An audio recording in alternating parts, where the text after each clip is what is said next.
Livro Conduta Espírita, psicografia Valdo Vieira, pelo Espírito André Luiz, capítulo 46, perante a própria doutrina. Apagar discussões estéreis, esquivando-se à criação de embaraços que prejudiquem o desenvolvimento sadio da obra doutrinária. O espírito da verdadeira fraternidade funde todas as divergências. Não restringir a prática doutrinária exclusivamente ao lar, buscando contribuir, de igual modo, na seara espírita de expressão social, auxiliando ainda a criação e a manutenção de núcleos doutrinários no ambiente rural. Todos estamos juntos nos débitos coletivos. Orar por aqueles que não souberam ou não puderam respeitar a santidade dos postulados espíritas, furtando-se de apreciar-lhes a conduta menos feliz para não favorecer a incursão da sombra. O comentário em torno do mal, ainda e sempre, é o mal a multiplicar-se. Desapegar-se da crença cega, exercitando o raciocínio nos princípios doutrinários para não se estagnar nas trevas do fanatismo. Discernimento não é simples adorno. Antes de criticar as instituições espíritas que julgue deficientes, contribuir em pessoa para que se ergam a nível mais elevado. Quem ajuda, aprecia com mais segurança. Auxiliar as organizações espiritualistas ou as correntes filosóficas que ainda não recebem orientação genuinamente espírita, compreendendo, porém, que a sua tarefa pessoal já está definida nas edificações da doutrina que abraça. O fruto não amadurece antes do tempo. Recordar a realidade de que o Espiritismo não tem chefes humanos e de que nenhum dos ceareiros do seu campo de multiformes atividades é imprescindível no cenário de suas realizações. Cristo, nosso divino orientador, não vive ausente. Que fazeis de especial? Jesus, Mateus capítulo 5, versículo 47. Então, hoje nós vamos para o penúltima mensagem desse livro, né, Cris? Isso. Conduta Espírita perante a própria doutrina. Então, vamos caminhar um pouco aí. Ele meio que vai continuar, né? Na semana passada ele falou da codificação e hoje ele fala sobre a doutrina, né? Para mim, ele parece que está falando um pouco do movimento agora, né? Do movimento espírita em si. Então, assim, eu acho que já começo trazendo um pouco disso, né? Esse primeiro parágrafo que ele coloca aqui para a gente reflexionar, né? Ele vai trazer um pouco dessa questão, né? Porque ele fala, o espírito da verdadeira fraternidade funde todas as divergências. Então, por isso que eu falo aqui, que parece que ele está falando do movimento, né? Porque a doutrina espírita, ela está estabelecida, ela está aí com todos os critérios, né? Do que é certo, do que é errado, ditado até pelos bons espíritos. Kardec organizou ela e deixou ela pronta aí para a gente, né? Eu acho que o que pode dar divergência realmente somos nós, humanos, atuando nessa doutrina, né? Então, eu começo minhas reflexões assim, falando especificamente sobre o movimento espírita, o quanto que a gente ainda precisa crescer, né? O quanto que a gente ainda precisa colocar em prática aquilo que a gente lê, que a gente depreende dessa doutrina, né? Enquanto a gente pensa, né, nesse carinho, nessa dedicação toda que o Kardec teve, né, a gente também vem refletir sobre os desafios que nessa atualidade o movimento espírita enfrenta, né? Eu penso assim, um exemplo é você ter a fidelidade dessa pureza doutrinária, né? Porque a internet é um meio, uma ferramenta, assim, excelente nas nossas mãos, né? Para o conhecimento, para o estudo, você tem acesso, mas a gente tem que ter o cuidado, né? Nas nossas informações, porque tem muita informação que não é confiável, né? Obras que se dizem assim de caráter espíritas, e quanto na realidade ela tem apenas um caráter muito individual, sem uma base, né? Sem essa base de fidelidade, né? Dessa pureza doutrinária que tem nas obras básicas, né? Então, por isso a importância da gente sempre estudar, para a gente poder ter o conhecimento e saber selecionar aquilo que a gente vai trazer como uma informação para a gente, né? Isso, Cris. E eu acho que onde que a gente puder levar a mensagem de Jesus, é muito importante que a gente faça isso, né? E que a gente possa usar todos os recursos que a gente tiver para isso também, né? Tem uma mensagem no Evangelho segundo o Espiritismo, que é a missão do homem inteligente na Terra. Então, o que a gente precisa depreender, né? Eu vou ler o trechinho aqui que eu acho importante, mas eu acho que é muito importante a gente entender o seguinte: é claro que cada um aqui está num grau evolutivo diferente. Nós temos os grupos que vão se unindo, né? Mas existem aqueles grupos que vieram para trabalhar com a ciência, outros com a filosofia, outros com outras áreas de conhecimento, aqueles que viemos muitas vezes para, né, contribuir com os nossos recursos de alguma forma, né, atuando aonde a gente puder. Mas é muito importante a gente entender que cada um de nós tem uma missão, mas não no sentido daquela coisa, né, do profeta que vem para mudar o mundo, mas pequenas missões, né? Desde aquele que recolhe o lixo que a gente joga nas ruas e que pode causar inundações, né? Olha que trabalho maravilhoso que ele faz. Ele protege uma cidade, né? Isso é uma missão. Ele vai proteger. É claro que a gente poderia ter educação de não jogar lixo na rua, né? Mas a gente conta com a colaboração deles para manter uma cidade limpa, né? E eu estou trazendo esse ponto porque às vezes a gente acha que a missão é só do grande cientista que faz uma descoberta. Teve um período aqui na nossa cidade, né? Nós estamos falando aqui de Juiz de Fora, na década de 80, eu me lembro tanto disso.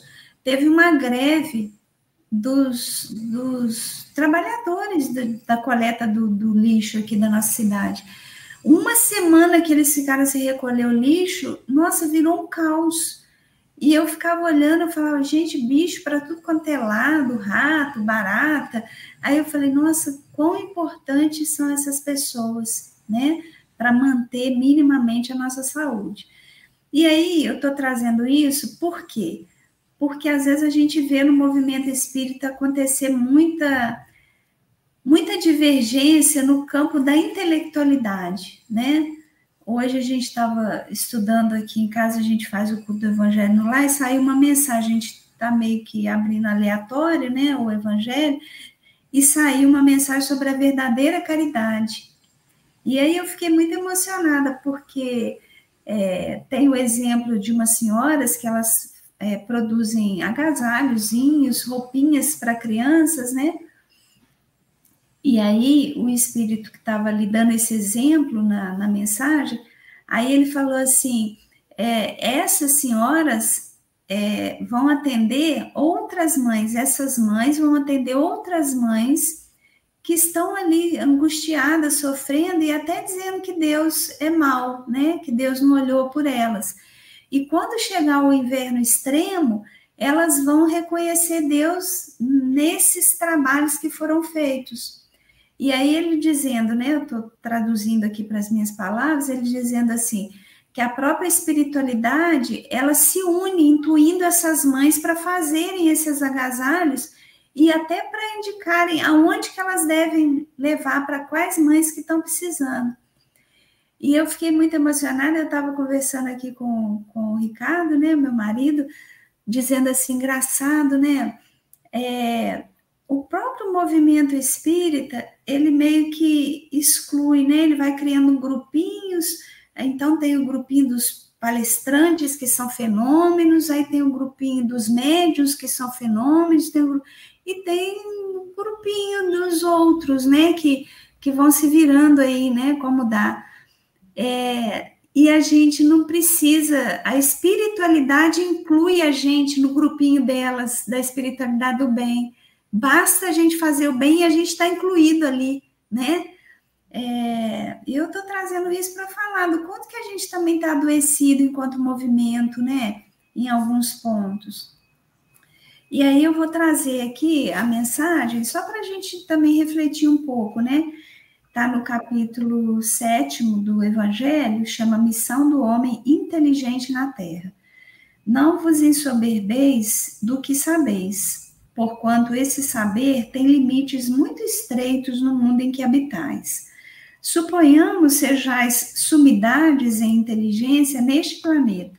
Nenhum direito tendes de envaidecer-vos. Se Deus, em seus desígnios, vos faz nascer num meio onde pudestes desenvolver a vossa inteligência, é que quer que a utilizeis para o bem de todos. É uma missão que vos dá, pondo-vos nas mãos o instrumento com que podeis desenvolver, por vossa vez, as inteligências retardatárias e conduzi-las a Ele, né, a Deus. E eu trouxe essa mensagem justamente porque André Luiz está falando aqui, né, nesse segundo trechinho, ele fala, todos estamos juntos nos débitos coletivos. Então, a gente não deve se envaidecer porque a gente sabe mais, ou se ficar constrangido, né, porque a gente acha que sabe menos. Estamos evoluindo. E quem sabe mais para ajudar aquele que sabe menos, né? Então, não tem que ter vaidade, porque ele também teve um momento que ele não sabia nada e contou com a ajuda de alguém que pudesse ajudar, né? Então, eu trago isso só para a gente refletir também, enquanto movimento espírita, que a gente precisa ter essa sensibilidade, né? De não se colocar num pedestal. Eu falo bem, eu consigo me comunicar bem, isso é uma coisa que eu fui construindo também com a ajuda de outros que me ensinaram a falar bem, né? Estou dando esse exemplo aqui da fala, mas assim, em qualquer área a gente pode pensar dessa forma, né? Então eu vou usar essa fala, essa boa comunicação que eu tenho para ajudar o outro, né? Não para excluir o outro. Eu acho que isso é importante, né? É interessante quando você diz, né, essa missão, né, do homem, que o homem tem, seja através, assim, dos seus talentos, né? Então, eu fiquei aqui refletindo, né, como que a misericórdia de Deus, ela é sábia, né? Porque ela vai conferir ao homem talentos diversos a cada um, né? Para que esse mesmo homem seja o testemunho dele aqui na Terra, né? E muitas das vezes o nosso olhar, a gente escolhe olhar para determinados testemunhos ou determinados talentos, a gente exclui esse olhar para talentos que são tão importantes quanto, né? Quanto você traz o exemplo aí do coletor, né? De urbano aí, né? Do gari, eu fiquei pensando que eu vi um vídeo uma vez na internet de um menininho que ele tinha autismo e ele escutava o barulho do caminhão chegando e ele corria assim para frente da casa porque ele sentia uma alegria imensa de ver aqueles homens alegres recolhendo lixo E aí eles foram se inteirando ali com aquela criança e sempre davam um tchau, jogavam um beijo. E a criança foi mudando naquele contato. Então, você vê, o talento deles se estendeu além do trabalho que era só pegar ali, botar dentro do caminhão e ir embora. Eles ainda puseram o de mais valioso que eles tinham, que era o amor, né? E aí eu fico pensando, sabe, Rosa, assim, como que esse olhar, a gente tem que ter esse olhar assim diferenciado para cada um. Quando você cita a moça que fazia o casaquinho, né? Você vê uma artesã, ela pegar um retalho, né, de um tecido, ali ela confeccionar uma roupa, ou uma agulha e uma linha, ela confeccionar um conjuntinho de tricô, crochê para o neném. Olha que obra, né? E muitas das vezes a gente passa desapercebido, a gente quer ver grandes obras, né? Grandes, que nós julgamos grandes, né? Mas aos olhos de Deus, ele olha para todos de acordo com o seu talento e valoriza cada um. Somos nós que criamos essas diferenciações, né? Isso eu também não estou desmerecendo a área da ciência, claro, né? Por exemplo, Albert Einstein, né? Foi um gênio. Também ele utilizou daquela inteligência imensa que ele tinha em prol da humanidade, que está aí até hoje, né? As conquistas, as descobertas que ele fez proporcionam a gente ter a televisão. Outro dia eu estava lendo que até uma questão do GPS vem lá de uma descoberta dele, né? Eu não sei explicar direito, porque eu não sou assim da área, e tem uns nomes técnicos que eu não sei, mas eu li isso. Então, você vê, estão aqui até hoje. Também ele utilizou do talento dele, da inteligência, para nós aqui, para nos servir a humanidade, né? Então, assim, é muito bonito quando a gente consegue diferenciar isso, né? Os vários talentos que Deus dá a cada um de nós. Ô, Cris, é interessante, né, quando você traz essa questão, eu fiquei aqui pensando também, né, que os grandes gênios, sejam de que áreas forem, né, assim, de qual área for, das ciências, da educação, seja de onde for, né, os verdadeiros mesmo, né, vamos dizer assim, eles não têm essa vaidade, essa pretensão da vaidade, né? A gente vê o próprio Sócrates, né? Para mim, é o precursor de toda a sabedoria, assim, né? A frase que ele mais usava é: eu só sei que nada sei, né? Porque ele falava assim, gente, a gente está aqui em construção uns com os outros, aprendendo uns com os outros, né? Então, igual você está dizendo, né? A gente não está desmerecendo nada nem ninguém. A gente só está dizendo que, às vezes, a gente se deixa levar um pouquinho pela vaidade, né? E aí começa a achar que é melhor. Ou o próprio ser humano começa a deixar o outro mais vaidoso, né? Ah, você é o melhor que tem nessa área, você... E aí vai criando essa vaidade, né? E eu penso assim... o próprio André Luiz está falando isso aqui, né, que a gente precisa orar, na verdade, né, precisa orar por aqueles, e talvez eu orar por mim mesma, né, e pedir a oração de todos, para que eu não caia nessa cilada também, né, de ficar só julgando o outro, avaliando o outro, e não fazendo nada em benefício da própria doutrina. Então, assim, esse momento que a gente atravessa no mundo, esse item, eu acho que ele é fundamental, né? Que item? A gente ter discernimento de não propagar o mal, mas de orar pelos que a gente acha que comete o mal ainda, né? E eu me incluo nessa lista aí, né? Porque a gente ainda se equivoca demais, né? Então, acho que é muito importante a gente... ter essa clareza, né, ter esse discernimento, esse cuidado também, né, porque senão a gente vai entrar por um outro caminho, que é o caminho da gente ficar só de braços cruzados, né, fazendo críticas, e não é esse Não é isso que André Luiz está trazendo aqui para a gente, mas para a gente ficar atento do que a gente está fazendo com essa doutrina abençoada, né? Com essa doutrina que a gente recebeu dos espíritos,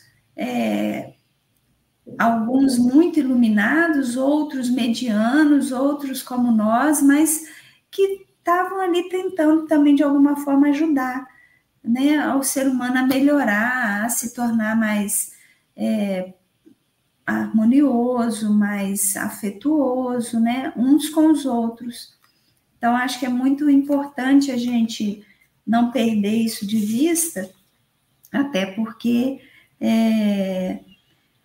os comentários, às vezes, criam uma atmosfera muito propensa, né, a coisas que não são legais também, né? Então, ficar atento a isso tudo, né?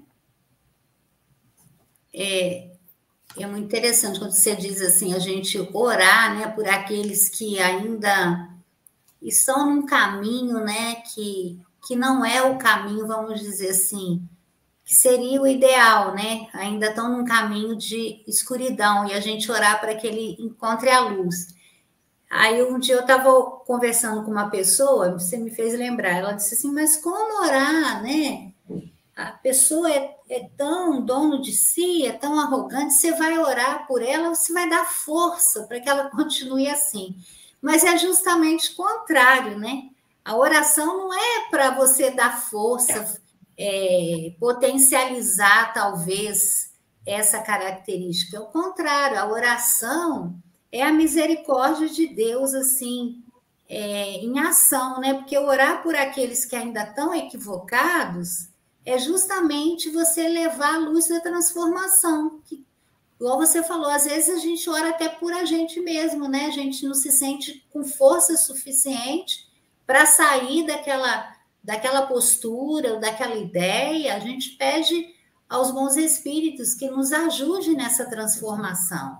E com certeza a gente vai começando o caminho aí dessa transformação moral.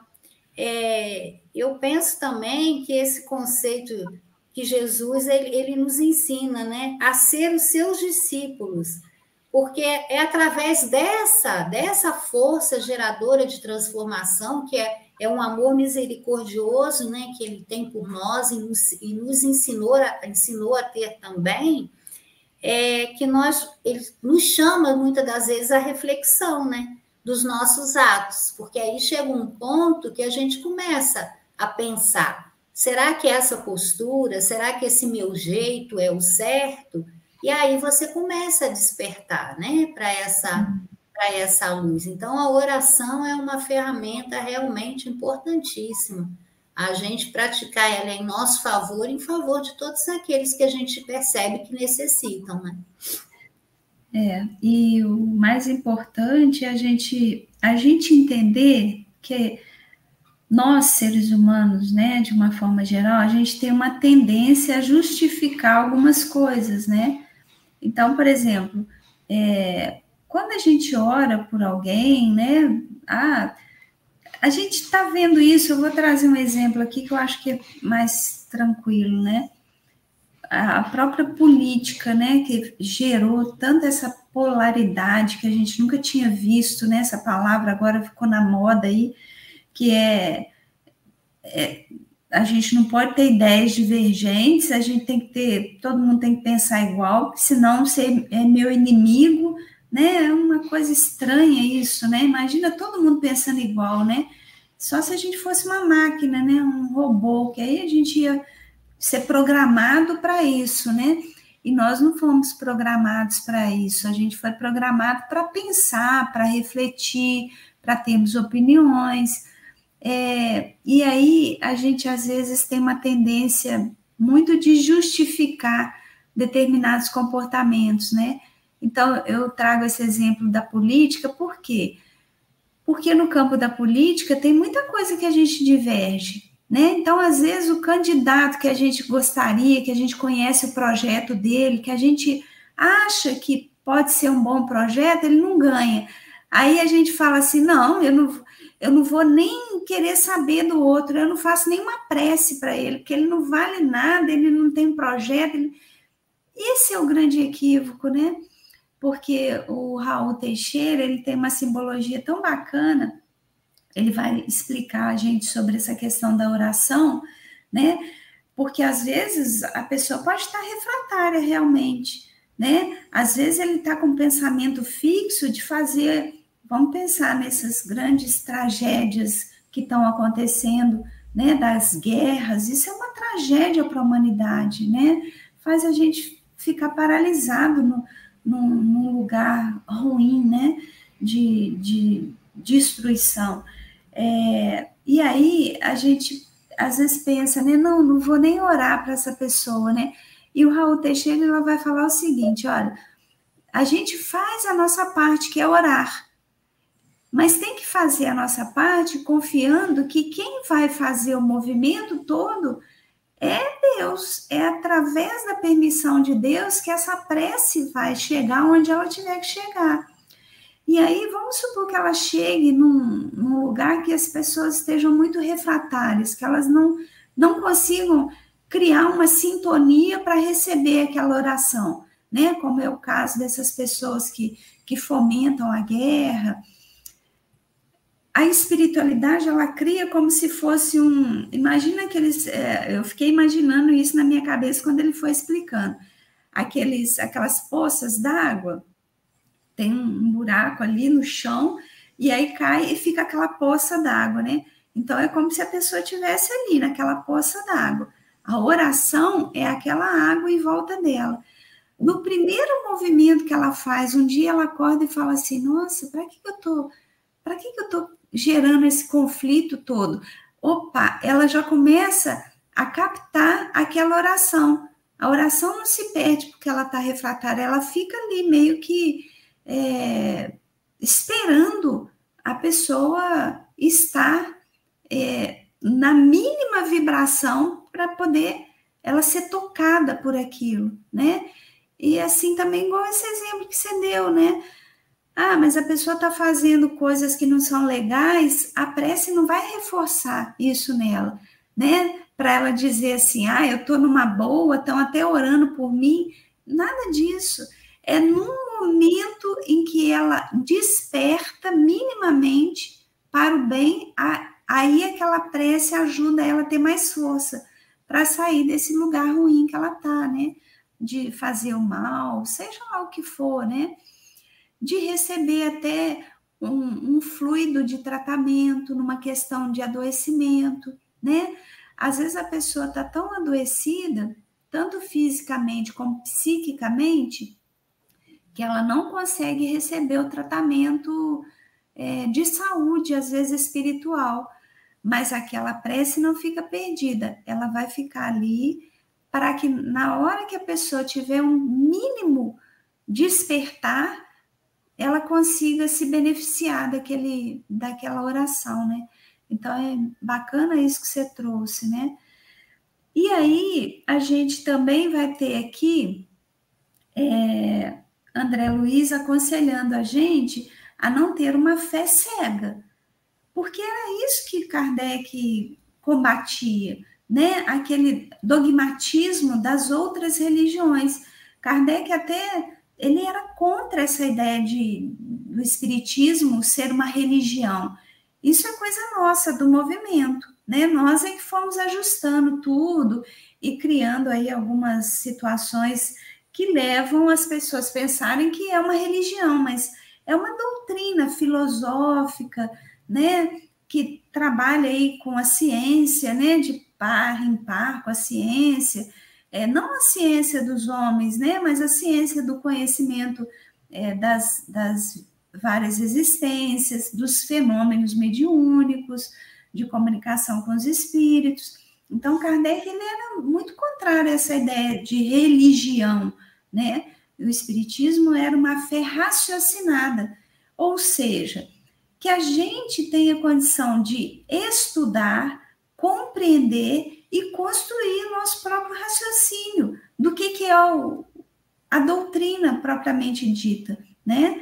Então, assim, buscar o conhecimento é exatamente o que nos possibilita um diálogo crítico, sem arrogância e sem os extremismos também, né? A partir do momento que eu sei do que eu estou falando, que eu compreendo as experiências, eu posso dialogar com o outro, né? Não tem uma verdade absoluta. Dialogar é você poder falar, mas também dar a oportunidade do outro falar. Então, é você ouvir também, sem querer impor uma verdade. Então, acho que é bom quando ele traz isso, porque faz a gente pensar muito sobre a nossa postura diante dessa doutrina, né? E os ensinamentos espíritas, ele reforça, né, essa necessidade da gente ter o conhecimento, né? Que eles vão ser o instrumento das nossas reflexões e também um impulso para a nossa melhoria, né? Visando, né, no momento que você tem o conhecimento e você tem o impulso dessa melhoria, você está visando o seu progresso, o progresso ali do espírito. E, diante disso, informações que vão nos enganar, né, que tem um cunho, assim, imediatista ou de prazeres muito momentâneos, materiais, isso não vai fazer mais parte, isso não vai nos atrair, né, porque está consolidado em nós a verdade, o conhecimento verdadeiro, né? Então, e também a gente sabe que quando a gente se afasta, se distancia, né, dos ensinamentos de Deus, a gente não progride. E aí a gente, cada vez mais, a gente quer estar mais pertinho, né, desses ensinamentos, né, dos ensinamentos de Deus, para que a gente evolua, para que a gente progrida. E isso vem através, né, toda essa etapa, todo esse processo, ele vem através do conhecimento. E a gente só pode criticar alguma coisa também quando a gente conhece, né? A gente só consegue fazer uma crítica justa quando a gente conhece de verdade aquilo que a gente está criticando, né? Continuando assim nesse aspecto mesmo, né? Pensando que às vezes a gente só pode dialogar se a gente tem conhecimento, mas criticar também, né? Então, assim, a gente que já trabalhou em instituições, né? A gente já teve a oportunidade de ver muitas pessoas criticando algumas coisas, né? E às vezes eu vou dizer assim, né? Em alguns momentos eu falei, mas olha, eu acho que você deveria participar dessa atividade. Mas eu não falo isso de uma forma arrogante, nem com falta de... assim, sendo... como é que eu vou explicar isso? Eu não digo isso como uma briga, né? Não é uma briga, vai lá e faz para você ver como é que é. Não, eu falo isso do fundo do coração, com todo carinho. Eu quero dizer que eu falo com todo carinho. Por quê? Porque às vezes quando a gente fica muito crítico, e a crítica é boa, eu acho que ela tem que acontecer. Ela não deve ficar de fora do movimento espírita, principalmente. Nós estamos falando aqui de espiritismo, né? Mas em qualquer lugar que a gente esteja, a crítica é importante. Mas se a gente fica só no lugar da crítica, a gente passa a ser... Eu gosto muito da expressão que o Haroldo disse, num primeiro congresso que ele participou aqui na nossa cidade, ele era muito novinho na época, nem tinha essa fama toda que ele tem, né? E eu falo isso com muito carinho, porque o Haroldo, para quem não conhece, né, porque às vezes podem ter pessoas que não conhecem, não são espíritas e não conhecem, é um palestrante espírita, um trabalhador do movimento, porque eu tenho muito respeito. Ele para mim, é uma das pessoas mais sérias no espiritismo.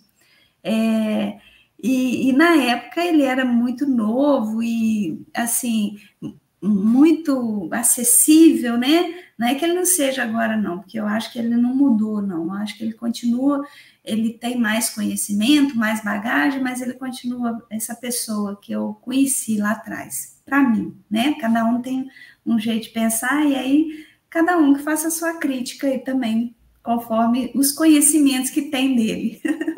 E a gente não está aqui para criticar, nem para julgar, nem nada. Eu só queria trazer o exemplo dele e fui para outro rumo. Ele falou um negócio tão interessante, ele falou, a gente precisa tomar cuidado para a gente não ser o indignado de pijama. Porque teve uma pergunta no Congresso falando assim, eu fico indignado com os políticos, com a classe política, alguma coisa nesse sentido, e ele falou, olha, eu compartilho da sua indignação, a gente precisa tomar cuidado para a gente não ser um indignado de pijama. E o que ele quis dizer com isso? Aquela pessoa que liga a televisão, fica o dia inteiro ali assistindo uma televisão e só criticando, né? Ficando indignado. Porque o político tal não faz nada, o outro não faz nada, mas o que você está fazendo pela sua rua? Começando, né? Pela sua família mesmo, né? O que você está fazendo? Aí saiu da família, pela rua que você mora, pelo bairro que você mora, pela cidade que você mora. Porque senão a gente passa a ser esse indignado de pijama e não vai fazer nada por ninguém, nem pela gente mesmo. E eu estou dizendo isso também por conta da gente ser um crítico, né? Então, eu tenho uma crítica, eu tenho uma questão que eu acho que não está legal, ou na instituição que eu trabalho, ou no movimento espírita, abrace aquela causa para ver se dá para mudar para melhor, ou se realmente eu só estava criticando porque eu não conseguia entender o quão trabalhoso é fazer determinadas coisas, né? Então, por exemplo, vou pegar um exemplo que eu acho que é fácil da gente entender. Muitas pessoas falam assim, é um mimimi danado esse negócio de espírita ficar pedindo doação de dinheiro para as coisas.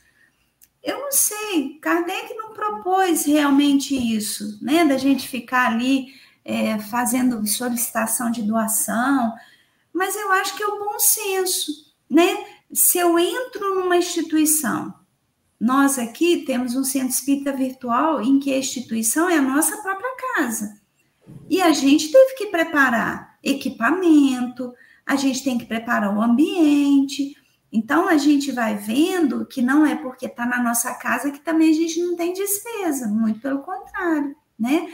Mas se a gente opta por frequentar uma instituição, a gente tem que ter bom senso de saber que tem uma luz ali ligada. Ué, mas quem está pagando essa luz?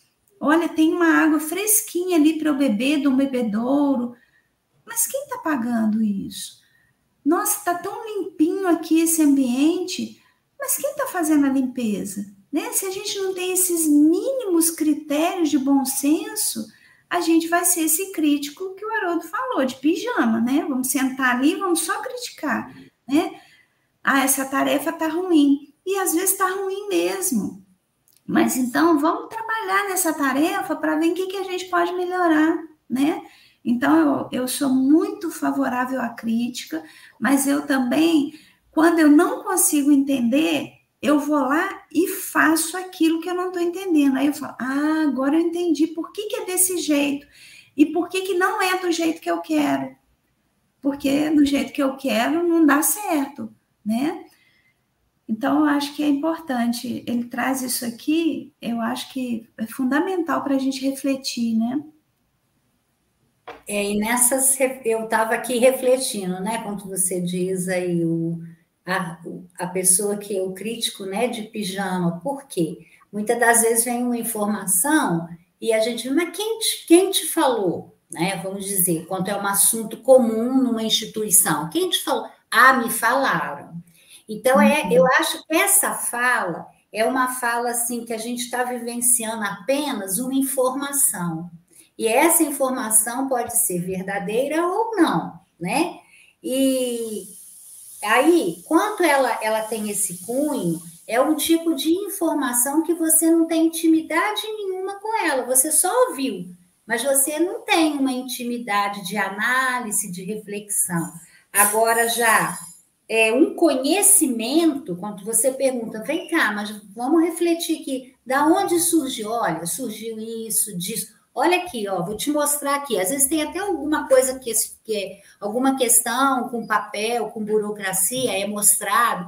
Ali você já vai ter você vai ter uma intimidade com aquela questão. Então, ali tem um conhecimento, é uma crítica, é uma postura em que você tem um conhecimento, você está embasado naquilo ali. Então, a gente tem que muitas das vezes você tem que fazer essa diferenciação, sabe? Eu custei muito isso na minha vida, sabe, Rose? Eu já fui muito pelo lado só da informação e já cheguei a tomar partido de muitas situações às quais eu me arrependi porque eu ia muito para o lado da informação. Quando eu aprendi a peneirar o que é a informação em si, o que é o conhecimento daquilo que se fala, me ajudou muito. Me ajudou muito na minha formação de opinião. Então, eu acho que a gente tem que ter isso, porque a intimidade, a informação, muitas das vezes, ela faz você se ter equívocos na sua vida. Agora, o conhecimento, não. O conhecimento, ele transforma, né? Por isso que ele liberta, porque ele é verdadeiro, e é a verdade que liberta, né? Então, eu trouxe aqui uma opinião muito, muito íntima minha, porque eu já vivenciei isso na prática, e custei, mas aprendi isso agora, e me ajuda muito no meu processo evolutivo.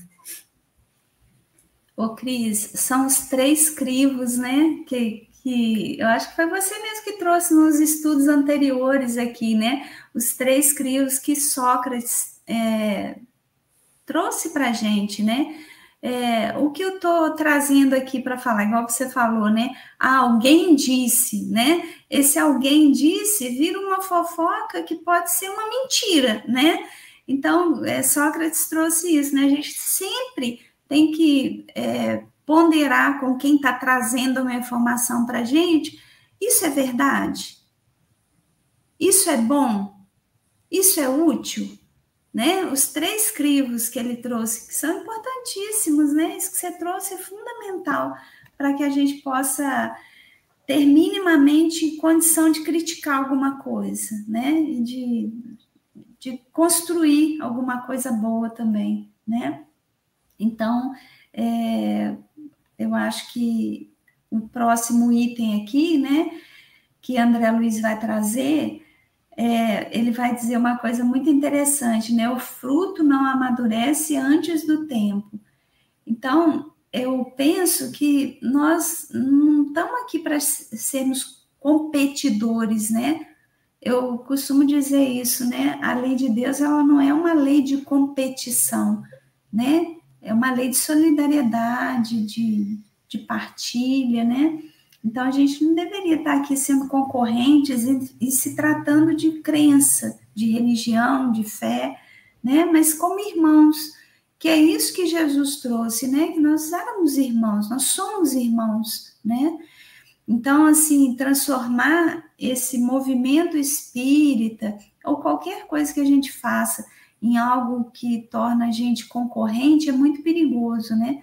A gente tem que ser companheiro, né? A gente tem que ter essa solidariedade, né? A lei de Deus não é nunca uma lei de competição, ela é de solidariedade. A gente aprende isso na própria natureza, né?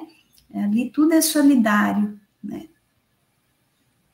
E nós devemos sempre, né, ter uma convivência pacífica, amorosa, solidária, uns com os outros, porque realmente esse foi o ensinamento deixado de Jesus para que a gente seguisse. Eu penso também que essa postura que muitas das vezes a gente encontra, né, é assim, preconceituosa, em que você coloca muito o seu personalismo, isso vai retardar essas vivências assim afetuosas, vai retardar o progresso e a união entre o grupo, né? Porque diferenças sempre vão existir, mas a gente não pode fazer da diferença um defeito e nutrir aquela diferença como se fosse um defeito que te incomoda, que não pode ser, não pode existir, não. A gente tem que saber conviver com as diferenças, com essa amorosidade, com essa compreensão, com essa empatia, né? Porque a gente sempre tem que ter a consciência que nós estamos aqui para evoluir, cada um está no seu processo. Cada um está no seu processo. E como cada um está no seu processo, as diferenças sempre vão existir. Né? Então, eu penso isso, é a gente orar e pedir a Deus que nos ilumine para que a gente saiba conviver com essas diferenças sem fazer delas um defeito. Porque o que acontece? A gente pega a diferença do outro e fala, ele tem um defeito tal, ele é assim. Você julga, você como se você fosse um juiz e taxasse uma sentença para aquela pessoa. Sendo que você também, para alguém, você é diferente. É verdade. Nossa, esse ponto é o que fala mesmo da nossa individualidade, né?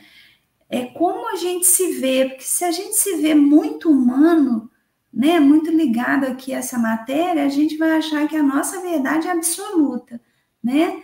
Mas se a gente se vê já num outro patamar, né, que a gente sabe que o planeta Terra é pequenininho diante desse universo, ele é uma bola de gude, né, uma bolinha aí, claro que a gente tem que respeitar e cuidar do nosso planeta, afinal de contas ele foi criado para que a gente pudesse ter o maior conforto aqui, né? Mas assim, a gente não ter essa arrogância, né, de achar que a gente é melhor, né? E isso começa nas pequenas coisas, né? Porque a minha opinião é a mais certa, é a verdadeira, né? Por quê? O que me leva a ter essa crença tão, né, a ponto de eu julgar o outro, excluir o outro da minha vida, né? É claro que tem relações que elas passam, né, pela nossa vida. Eu não estou falando que a gente tem que ficar preso e amarrado a todo mundo, né? Tem coisas que a gente discorda realmente, que não fazem sentido para a nossa vida, cada um vai seguir no seu rumo, isso é fundamental também, isso é até salutar, né? Mas não quer dizer que a gente precise se tornar inimigo de todo aquele que pensa diferente, né? E aí, aqui, caminhando já para o final, né? Vou fazer meu último comentário aqui para te passar a palavra também. André Luiz termina, para mim, assim, brilhantemente, né? Ele fala, Cristo, nosso divino orientador, não vive ausente. Ou seja, ele está presente em todo aquele que pratica aquilo que ele deixou, né? Mas a gente precisa lembrar quem que é o nosso verdadeiro modelo e guia, né? Entendendo isso, tudo mais ele pode se tornar até um fanatismo, né? Se a gente entende que Cristo é o nosso modelo e guia e a gente segue, né, os ensinamentos que ele trouxe para a gente sabe o que é a verdade, o que é o bom, o que é o belo, né? Tudo para além disso vai se tornar fanatismo, tanto com relação às nossas próprias conceituações, quanto aquilo que a gente acredita que vem do outro, né? Ah, só o fulano que sabe o que é o certo. Se fulano falou, então é verdade absoluta. Isso é fanatismo, né? Se a gente é cristão, o nosso modelo é Jesus, né? Então a gente vai fazer o máximo para a gente se aproximar dele. Então é isso que eu acho que é importante, né? Enquanto a gente tem essa consciência que Jesus é o nosso modelo e guia, e que ele está sempre guiando, iluminando o nosso caminho, nunca nos desamparando, né? Mesmo naquele momento em que a gente pega a estrada, vamos dizer, vicinal, ele vai lá e segura na nossa mão, né, com amorosidade, e nos conduz de novo na estrada principal. Quanto a gente tem essa certeza e a gente chama por ele, né, pedindo a ele que nos fortaleça dentro da gente esse propósito, a nossa fé, a gente nunca vai estar sozinho. E o principal que eu penso, a gente cada vez mais vai estar encurtando, né, essa distância que separa a gente do mestre, né? a gente vai se educando em Jesus, que eu acho que é o nosso objetivo, né? A gente ser educado em Jesus. É isso aí, Cris. E mais uma vez, então, com essas belas reflexões, nós encerramos mais um podcast Conduta Espírita. Muito obrigada, Cris. Até semana que vem. Eu que agradeço, Rose. Até semana que vem. Um abraço a todos.